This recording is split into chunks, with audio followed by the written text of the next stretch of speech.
గుండ్లపాడుకు చెందినటువంటి ఇద్దరు తెలుగుదేశం కార్యకర్తలు జవిశెట్టి వెంకటేశ్వర్లు వారి సోదరుడు కోటేశ్వరరావు ఈ ఇద్దరి కూడా తెలంగాణలో ఒక ఫంక్షన్కు వెళ్ళి వస్తుండగా మార్గ మధ్యంలో స్కార్పియోతో వారిని గుద్దించి అటాక్ చేసి మరణానికి కారణమయ్యారు. ఇది పల్నాడు ప్రాంతంలో రాష్ట్రంలో ఒక్కసారిగా ఉలిక్కిపడేటటువంటి పరిస్థితికి ఈ దారుణ హత్య ఒక సంచలనాన్ని సృష్టించినటువంటి సంఘటన. దీని మీద వెంటనే పోలీసు వారు వెళ్ళడం, దాన్ని ఇన్వెస్టిగేషన్ ప్రక్రియలో ఆ స్పాట్కి సాక్షాత్తు ఎస్పీ గారు వెళ్ళారు. వెళ్ళి ఎస్పీ గారు అక్కడ ప్రెస్లో కూడా మాట్లాడారు. మాట్లాడినప్పుడు ఆయన చెప్పిన మాటలు మీ అందరూ వినే ఉంటారు, వినకపోతే వినవలసిందిగా కూడా నేను ఈ సందర్భంగా చెప్పదలుచుకున్నాను. ఆయన ఏమన్నాయంటే, ఇద్దరు చనిపోయారు, జవిశెట్టి వెంకటేశ్వర్లు అదేవిధంగా కోటేశ్వరరావు. చంపిన వాళ్ళు కూడా తెలుగుదేశం పార్టీ వారే, చచ్చిన వారు తెలుగుదేశం పార్టీ వారే, చంపిన వారు తెలుగుదేశం పార్టీ వారే. ఆ గ్రామంలో ఉన్న కక్షల కారణంగా వారు చనిపోయారు, దీని మీద ఇన్వెస్టిగేషన్ చేస్తున్నామని చెప్పారు. That is the first reaction from the police. అంతేకాదు, తెలుగుదేశానికి సంబంధించినటువంటి పత్రికలుగా పేరుగాంచినటువంటివి ఆంధ్రజ్యోతి, ఈనాడు, నేను ప్రత్యేకంగా మీకు చెప్పాల్సిన అవసరం లేదు, రాష్ట్ర ప్రజలకు కూడా చెప్పాల్సిన అవసరం లేదు. వాళ్ళు కూడా రాసినటువంటి రాతలు కానీ వారి టీవీల్లో చెప్పింది కానీ, ఇద్దరు తెలుగుదేశం కార్యకర్తలు దారుణ హత్యకు గురయ్యారు, చంపిన వాళ్ళు కూడా అదే గ్రామానికి చెందిన వారు, ఆధిపత్య పోరు కోసం వారికి సంబంధించిన తెలుగుదేశం వారే చంపారు. వాళ్ళు తోట వెంకటరామయ్య అండ్ తోట గురవయ్య, వీళ్ళిద్దరు బ్రదర్సు. జలిశెట్టి శ్రీనివాసరావు బొబ్బిలు అంటారు ఆయన. వీళ్ళు ఈ వర్గం వాళ్ళిద్దరిని చంపారు. ఇది ఆధిపత్య పోరు. రేపు జరగబోయేటటువంటి గ్రామ ప్రెసిడెంట్కి సంబంధించిన ఎన్నికల్లో వారి ఆధిపత్యం కోసం వీరిద్దరిని చంపారు అనేటువంటి మాట కూడా వారి పత్రికలే రాశాయి. దీనిలో ఎవరు చెప్పింది కాదు. దానిలో ఈనాడులో రాసింది నేను చదివి వినిపిస్తాను, తెలుగుదేశం పత్రిక కాబట్టి. శనివారం వెల్దుర్తి మండలం బొందిలవీడిలో జవిశెట్టి వెంకటేశ్వర్లు కోటేశ్వరరావు అన్నదమ్ములు ఇద్దరిని కారులో ఢీకొట్టి హతమార్చారు. జిల్లా వాసులు ఉలిక్కి పడేలా చేసింది. సమస్యాత్మక గ్రామమైన వెల్దుర్తి మండలం గుండ్లపాడుపై ప్రత్యేక దృష్టి పెట్టకపోవడంతోనే హత్య జరిగాయని పోలీసులు వైఫల్యాన్ని పల్నాడు వాసులు ఎత్తి చూపుతున్నారు. పల్నాడు వాసులు ఎత్తి చూపుతున్నారు. ఇది పోలీసుల వైఫల్యం అనేటువంటి మాట చెప్పారు అక్కడ. మళ్ళా పక్కా నిఘా వైఫల్యం. ఈ నెల 21న జిల్లా ఎస్పీ కంచి శ్రీనివాసరావు గుండ్లపాడులో స్వయంగా పల్లె నిద్ర చేశారు. గ్రామంలో శాంతి భద్రతలకు విఘాతం లేకుండా ఉండాలని, ప్రశాంత వాతావరణంలో జీవించాలని హితబోధ చేసిన వర్గ పోరు ఆగలేదు. అంటే దిస్ ఇస్ ద వైఫల్యం, పోలీసుల యొక్క ఇన్ఎఫిషియన్సీ ఉంది అనేది ఈనాడు పత్రికలో రాస్తున్నారు. బహుశా ఎస్పీ గారు వాళ్ళకి నచ్చలేదు అనుకుంటా, తొందరలోనే ఎస్పీ గారిని ట్రాన్స్ఫర్ చేయాలనుకుంటున్నారో మరి ఏమో నాకు తెలియదు.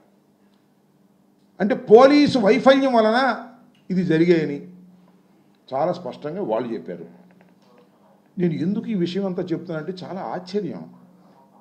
ఇరు వర్గాలు తెలుగుదేశానికి సంబంధించినవే, ఎప్పుడు వైసీపీకి సంబంధించిన వారు కాదు. ఈ తోట వెంకటరామయ్య వర్గం కానీ జవిశెట్టి వెంకటేశ్వర్ల వర్గం కానీ వీళ్ళిద్దరూ కూడా ఎప్పుడు వైఎస్ఆర్ కాంగ్రెస్ పార్టీకి సంబంధము లేనటువంటి రెండు వర్గాలు. ఈ రెండు వర్గాల ఆధిపత్య పోరులో ఒక తెలుగుదేశం వర్గం మరొక తెలుగుదేశం వర్గాన్ని చంపేస్తే వైసీపీకి ఏం సంబంధం అనేది ఇక్కడ ప్రశ్న.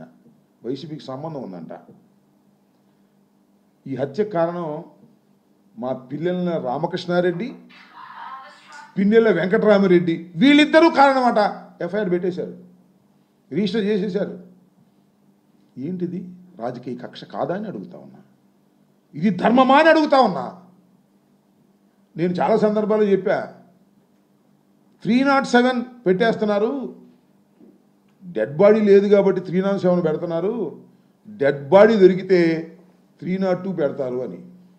వాళ్ళు డెడ్ బాడీ దొరికింది, తెలుగుదేశం వాళ్ళు నరుక్కున్నారు, చచ్చిపోయారు. 2 డెడ్ బాడీలు ఉన్నాయి. ఏం చేయాలి ఇప్పుడు? తెలుగుదేశం వాళ్ళ మీద కేసు పెట్టాలి, ఎవరు చంపారో వాళ్ళని పెట్టాలి. అట కాదంట.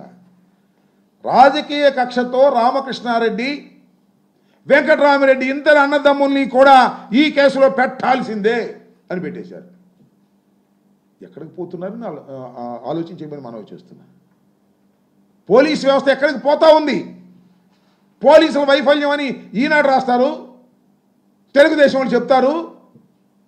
ఎస్పీ శ్రీనివాస్ గారు వెళ్ళి అక్కడే పడుకుని ఒక రోజంతా ఉంటారు, మళ్ళీ ఈ హత్యలు జరుగుతాయి. ఏం చేస్తారు పాపం పోలీసులు మాత్రం? లా అండ్ ఆర్డర్ మెయింటైన్ చేయండి అయ్యా, గ్రామాల్లో కక్షలు కార్పణ్యాలు లేకోకుండా చూడండి.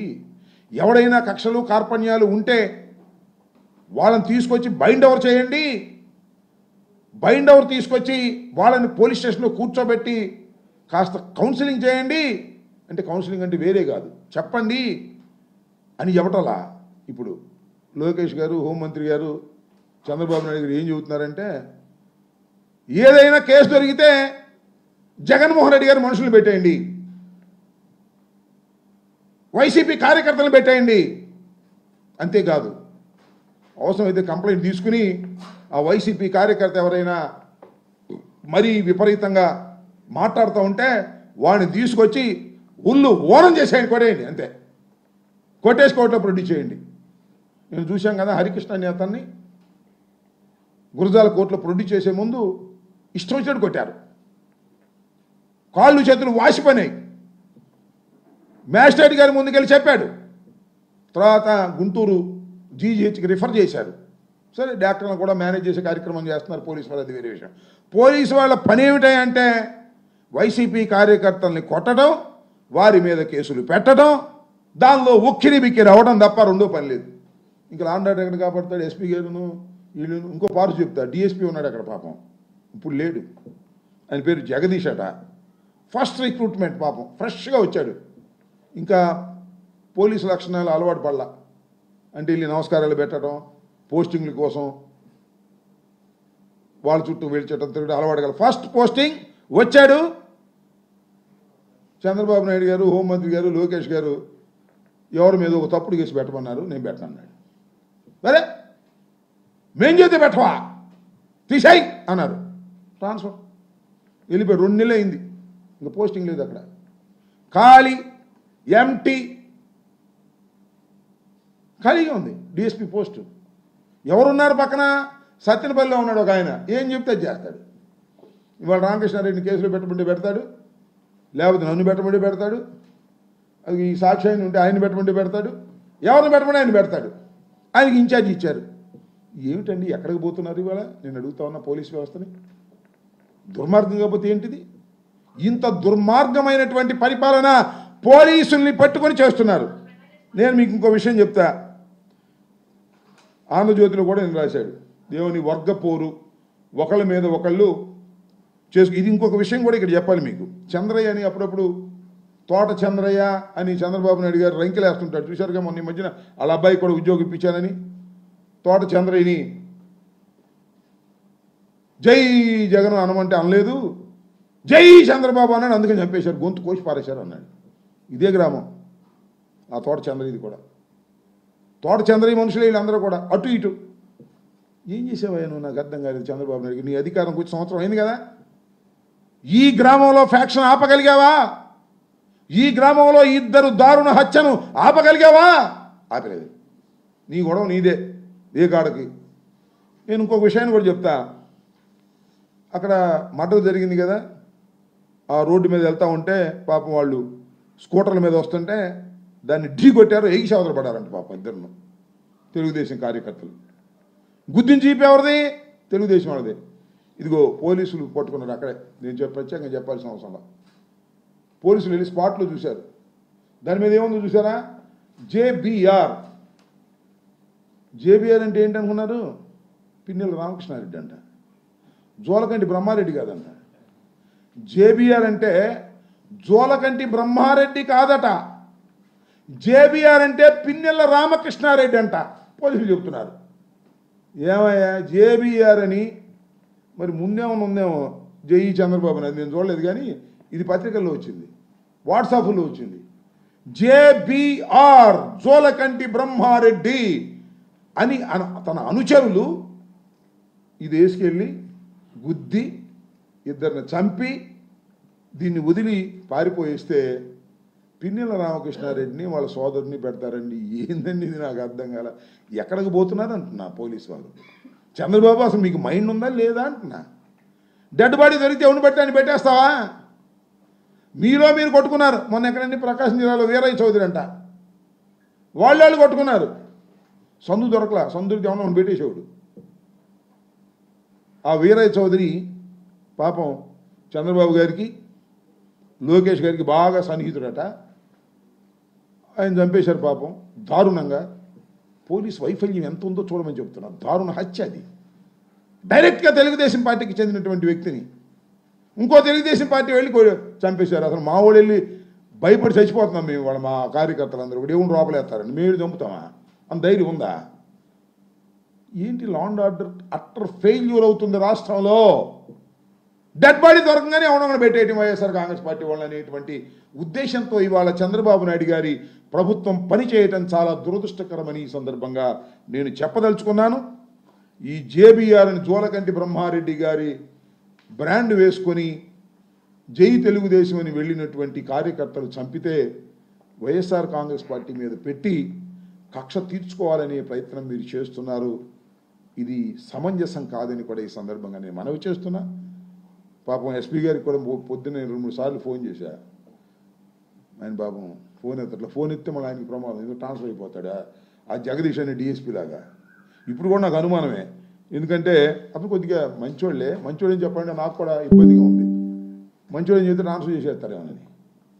కొద్దిగా ఎస్పీ కొద్దిగా రీజనబుల్గా ఉంటాడు, కానీ అతని చేతులు ఏముంది పాపం? ఏమీ లేదు. ఎస్పీల చేతిలో ఏమీ లేదు, పైనుంచి మానిటర్ చేసేటటువంటి పరిస్థితి. ఆయన ఎస్పీ ఫెయిల్యూర్ వల్ల ఇదంతా జరిగింది అనేటువంటి దాన్ని ఎక్స్పోజ్ చేయడానికి ఈనాడు ప్రయత్నం చేస్తుందంటే తొందరలోనే సార్కి లూప్ లైన్లోకి పంపుతారేమో నాకు అనుమానంగా ఉంది. ఇలాంటి దుర్మార్గమైనటువంటి రాజకీయాలు చేసి హత్య కేసులు అన్నెసరిగా, ఎంత దుర్మార్గం అండి. ఒక హత్య కేసులో ఇన్నోసెంట్గా ఉన్నటువంటి వ్యక్తుల్ని మీరు ముద్దాయిలుగా చూపిస్తే ఆ పాపం ఊరికి నేను పోతుందా నేను అడుగుతా ఉన్నా. ఏదో చిన్న కేసులు పెట్టారంటే అది వేరే విషయం. మర్డర్ కేసులో ఒక మనిషిని నిండుగా ప్రాణాలు తీసినటువంటి కేసులో సంబంధం లేనటువంటి పిన్నెల రామకృష్ణారెడ్డి గారిని, వారి బంధువుని, వారి తమ్ముడిని మీ కోపం ఉంటే వేరేగా చూసుకోండి, రేపు వాడగొట్టండి మరొకసారి దమ్ముంటే. ఈ రకంగా మీరు మర్డర్ కేసులో డెడ్ బాడీ దొరకంగానే ఆ ముద్దాయిలతో పాటు వీరిని కూడా పెట్టేటటువంటి కార్యక్రమం మీరు చేస్తున్నారంటే ఇది చాలా దుర్మార్గం. ప్రజాస్వామ్యంలో ఇది సరైనటువంటి విధానం కాదు. అసలు లా అండ్ ఆర్డర్ ఉందా లేదా? ఇక పోలీసులు న్యాయం చేస్తారా చెయ్యరా? ఇక న్యాయస్థానాలకు వెళ్ళి న్యాయం చెందవలసిందేనా? పోలీసులు కేసులు రిజిస్టర్ చెయ్యరా? వైఎస్ఆర్ కాంగ్రెస్ పార్టీ వారికి ఏదైనా జరిగితే తీసుకెళ్ళి కేసు ఇస్తే దాన్ని రిజిస్టర్ చేసే ప్రశ్నే లేదు. నేను మొన్న 5వ తారీఖున 2 కేసులు ఇచ్చా, ఇంతవరకు రిజిస్టర్ చేయలే. సరే దాని సంగతి తర్వాత చెప్తా. ఆ రిజిస్టర్ చేయకపోతే ఏం చేయాలో నాకు తెలుసు. ఒక రోజు వెళ్తాం, నిరసన తెలియజేస్తాం న్యాయవాదులు అందరూ. ఆ తర్వాత మళ్ళీ హైకోర్టుకు వెళ్ళి రిట్ ఆఫ్ మాండమస్ వేస్తాం అనుకోండి. పోలీసులు నిర్వీర్యమైపోతున్నారు. పోలీసులు తెలుగుదేశానికి జేబు సంస్థగా తయారవుతుంది. దీనివల్ల అరాచకం వస్తుంది, తిరుగుబాటు వస్తుంది. ప్రజలు కూడా ఇంక పోలీసులు మనం రక్షించలే, మనమే రక్షించుకోవాలనేటువంటి భావన వచ్చినప్పుడు ఫ్యాక్షన్స్ పెరుగుతాయి, తగాదాలు పెరుగుతాయి, హత్యలు పెరుగుతాయి, రైటింగ్స్ పెరుగుతాయి, అటెంప్ట్ మర్డర్లు పెరుగుతాయి.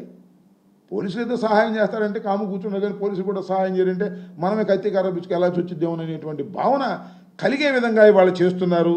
దీన్ని వైఎస్ఆర్ కాంగ్రెస్ పార్టీ తరఫున మేము తీవ్రంగా ఖండిస్తున్నాం. ఫస్ట్ రియాక్షన్లో తెలుగుదేశం పార్టీకి చెందినటువంటి పత్రికలు కూడా ఏ విధంగా చెప్పాయో నేను మీకు చెప్పాను. ఆ విధంగా చేసి ఇవాళ ఈ విధంగా చేస్తున్నారు. ఫస్ట్ రియాక్షన్ కూడా ఎస్పీ గారిది మీరు చూడండి. ఇరు పార్టీలు వైఎస్ఆర్ పార్టీకి సంబంధం లేవని, తెలుగుదేశం వారే అటు ఇటు చంపుకున్నారని చెప్పిన తర్వాత ఇవాళ రాత్రంతా ఆలోచించారు, మదనపడ్డారు. ఆలోచించి పైనుంచి కింద దాకా రామకృష్ణారెడ్డి అదేగే మన వాళ్ళ తమ్ముడు వెంకటరామరెడ్డి వీళ్ళిద్దరిని దీనిలో ఇరికిస్తే మళ్ళా 2-3 నెలలు 4 నెలలు 5 నెలలు జైల్లో ఉంచవచ్చు అనేటువంటి కక్షపూరితమైనటువంటి పద్ధతుల్లో ప్రయత్నం చేయటం చాలా దురదృష్టకరమని ఈ సందర్భంగా నేను చెప్పదలుచుకున్నాను.